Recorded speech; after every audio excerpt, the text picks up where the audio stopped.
नमस्कार दोस्तों, उम्मीद करता हूँ आप लोग स्वस्थ होंगे। आज बात करने वाले हैं कि आखिर सोलोमन आइलैंड पर क्यों भड़की है हिंसा। आज इसी टॉपिक पर बात करने वाले हैं और आज समझने का प्रयास करेंगे कि आखिर क्यों भड़की है सोलोमन आइलैंड पर हिंसा। आज इसी टॉपिक को समझने का प्रयास करेंगे।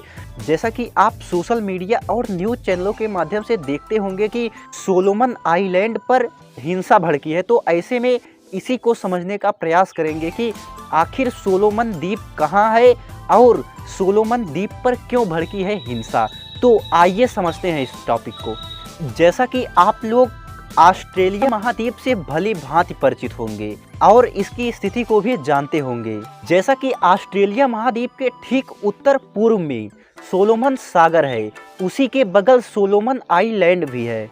जैसा कि सोलोमन द्वीप एक संप्रभु देश है जिसमें कुल 6 प्रमुख द्वीप और ओशिनिया के 900 से अधिक छोटे द्वीप इसमें शामिल है। जैसा कि इसका सबसे घनी आबादी वाला प्रांत मलाइता है। जैसा कि इस समय सोलोमन द्वीप पर हिंसा भड़की है, उसी हिंसा को शांत करने के लिए ऑस्ट्रेलिया के बाद अब फिजी ने भी अपनी सेना को इस देश में भेजा है। और वहीं दूसरी तरफ रेड क्रॉस ने चेतावनी दी है कि इसकी राजधानी में खाने की कमी हो गई है। जैसा कि फिजी के प्रधानमंत्री फ्रैंक बैनिमरामा ने 50 फिजी सैनिकों को कानून व्यवस्था बनाए रखने के लिए सोलोमन द्वीप पर तैनात किया है।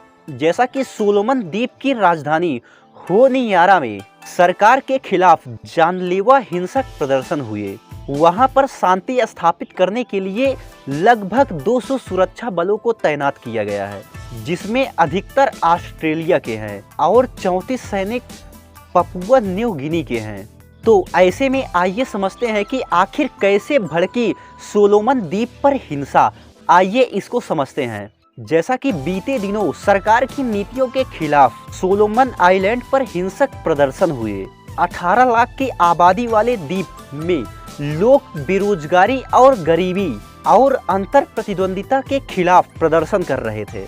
जैसा कि संसद पर चढ़ाई के बाद दबंगाई भीड़ ने 3 दिनों तक हिंसक प्रदर्शन किए। जैसा कि वहां स्थित चाइना टाउन इलाके के अधिकतर क्षेत्र मालबे में तब्दील हो गए। जैसा कि भीड़ ने प्रधानमंत्री मना सेह के आवास पर भी चढ़ाई करने की कोशिश की, आवास को भी जलाने की कोशिश की।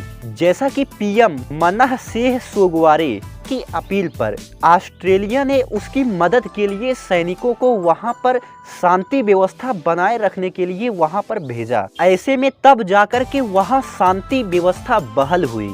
तो ऐसे में आइए समझते हैं कि हिंसा की वजह क्या है और खाने की कैसी किल्लत हो गई। सोलोमन आइलैंड के रेड क्रॉस के महासचिव क्लेगेट मुनरी कहते हैं कि राजधानी होनियारा में खाने की कमी हो रही है और आगे कहा कि सुरक्षा एजेंसियां यह जांच कर रही हैं कि कहां पर आपातकालीन सप्लाई की जरूरत है। यह अभी तक साफ नहीं है कि खाने की कमी हुई है या नहीं हुई है, लेकिन फिर भी भीड़ वाले इलाकों में जल्द ही खाने की कमी हो सकती है। जैसा कि दबंगाइयों ने हिंसा के दौरान चीन के व्यापारियों के प्रतिष्ठानों को लूट लिया। मुनरी कहते हैं कि अधिकतर खाने पीने वाले सामानों को दबंगाइयों ने लूट लिया है और उन्हें तबाह कर दिया है। जैसा कि चीन समुदाय को तब निशाना बनाया गया जब 2019 में सोलोमन सरकार ने अपनी नीतियों को बदल दिया था और ताइवान से रिश्ते खत्म करके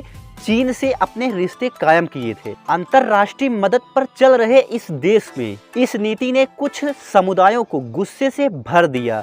सोलोमन द्वीप पर पूरी हिंसा का कारण है कि सोलोमन की सरकार का चीन के पक्ष में जाना और ताइवान से किनारा कर लेना, यही मेन मुद्दा है और इसी के कारण सोलोमन द्वीप पर हिंसा हो रही है। तो ऐसे में आप लोगों को यह टॉपिक कैसा लगा हमें अवश्य बताएं।